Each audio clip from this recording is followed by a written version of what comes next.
Hi, இந்த செக்ஷனில் நம்ம எதை பற்றி பார்க்க போகிறோம் அப்படின்னா மூவிங் ஆவரேஜ் யூஸ் பண்ணி நம்ம எப்படி ட்ரேட் பண்ணுறது அப்படின்னு தான் பார்க்க போகிறோம். இதுக்கு வந்து நம்ம டோட்டலாக வந்து ஒரு 3 மூவிங் ஆவரேஜஸ் வந்து நம்ம எடுக்க போகிறோம். டேரெக்டாக நம்ம இண்டிகேட்டர் போய்க்கலாம். இண்டிகேட்டர் போய்ட்டு MA அப்படின்னு சொல்லி டைப் பண்ணி 3 மூவிங் ஆவரேஜ் வந்து எடுத்துக்கலாம். நெக்ஸ்ட்டு வந்து இதோட செட்டிங் போகிறீங்க. செட்டிங் போய்ட்டு ஃபஸ்ட்டு வந்து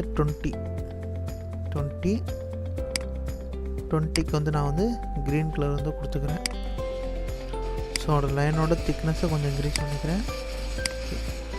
அடுத்து ரெண்டாவது வந்து 50 அதுக்கு வந்து ரெட் கலர் கொடுத்துக்கலாம். அதோட லைனஸை வந்து இன்க்ரீஸ் பண்ணிக்கலாம். மூணாவது வந்து 200.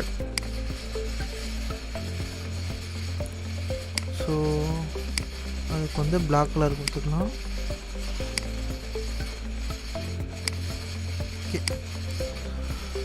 ஸ்டெப் 1 வந்து இண்டிகேட்டர் ஆட் பண்ணுறது. இந்த மூவிங் ஆவரேஜ் இண்டிகேட்டர் வந்து நம்மளுக்கு எதுக்கு யூஸ் ஆகும் அப்படின்னா, மார்க்கெட்டோட ஆவரேஜ் ப்ரைஸை வந்து நம்மளுக்கு கண்டுபிடிக்கிறதுக்கு வந்து இந்த இண்டிகேட்டர் வந்து உங்களுக்கு யூஸ் ஆகும்.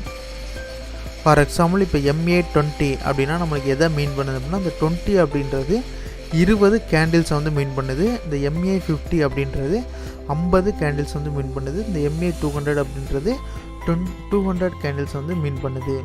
இப்போ இந்த MA20 இருக்குது அப்படின்னா லாஸ்ட் 20 கேண்டில்ஸோட ஆவரேஜ் ப்ரைஸ். இந்த ஆவரேஜ் ப்ரைஸுக்கு மேலே ட்ரேட் ஆகிட்டு இருந்துச்சுன்னா ப்ரைஸ் வந்து இந்த க்ரீன் கலர் லைனுக்கு மேலே இருக்கும். இல்லை ஆவரேஜ் ப்ரைஸுக்கு கீழே ட்ரேட் ஆகிட்டு இருந்துச்சு அப்படின்னா இந்த ப்ரைஸ் வந்து க்ரீன் கலர் கேண்டிலுக்கு கீழே இருக்கும். ஓகேங்களா? இதுதான் பேசிக்கான ரூலு.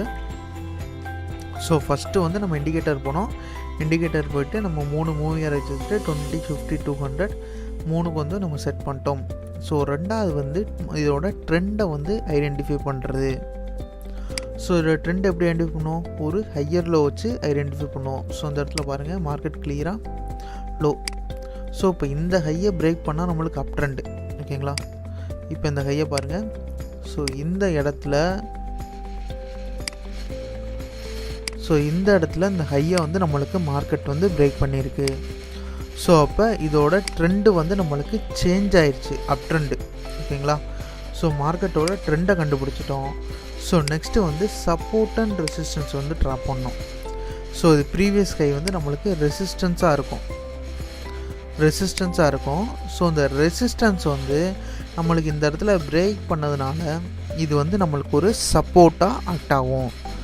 இப்போ 3ஆவது வந்து சப்போர்ட் அண்ட் ரெசிஸ்டன்ஸும் கண்டுபிடிச்சிட்டோம். அடுத்து 4ஆவது வந்துட்டு இந்த மூவிங் ஆவரேஜஸ் வந்து உங்களுக்கு ஆர்டராக இருக்கா அப்படின்னு சொல்லி செக் பண்ணிக்கணும். இப்போ நீங்கள் பை எடுக்க போகிறீங்க அப்படின்னா அந்த மூவிங் ஆவரேஜ் ஆர்டர் வந்து 20, 50, 200 இந்த மாதிரி இருக்கணும். 20, 50, 200. அதே இது நீங்கள் செல் எடுக்க போகிறீங்கன்னா அந்த மூவிங் ஆவரேஜோட ஆர்டர் வந்து 200, 50, 20. இந்த ஆர்டரில் வந்து இருக்கணும். இந்த ஆர்டரை செக் பண்ணிக்கணும். செக் பண்ணிவிட்டு இந்த ரீட்ரேஸ்மெண்ட் ஆகுது பார்த்தீங்களா? இந்த ரீட்ரேஸ்மெண்ட்டில் வந்து உங்களுக்கு புல்லிஷ் கேண்டில் ஃபார்ம் ஆகுதா அப்படின்றத இன்ஷூர் பண்ணணும். இந்த இடத்துல புல்லிஷ் கேண்டில் ஃபார்ம் ஆச்சு அப்படின்னா அந்த கேண்டிலோட ஹையில் வந்து உங்களோட என்ட்ரி, அந்த கேண்டிலோட லோவில் உங்களோட ஸ்டாப் லாஸ், டார்கெட் வந்து 1:2 ரேஷியோ. இந்த மாதிரி தான் நீங்கள் வந்து டார்கெட் வந்து செட் பண்ணணும். டவுன் சைடில் எப்படி இருக்கணும் அப்படின்றக்கும் நம்ம ஒரு எக்ஸாம்பிள்ஸ் பார்த்துக்கலாம். அங்கே பாருங்கள், 200, 50, 20. இந்த மாதிரி தான் நம்மளுக்கு டவுன் சைடில் இருக்கணும். அதிலே மாதிரி இங்கே ப்ரீவியஸ் லோ வந்து ஃபார்ம் ஆகிருக்கு. அந்த லோ மார்க்கெட் வந்து பிரேக் பண்ணியிருக்கு. பிரேக் பண்ணோடனே மூவிங் ஆவரேஜ் பார்க்குறோம்.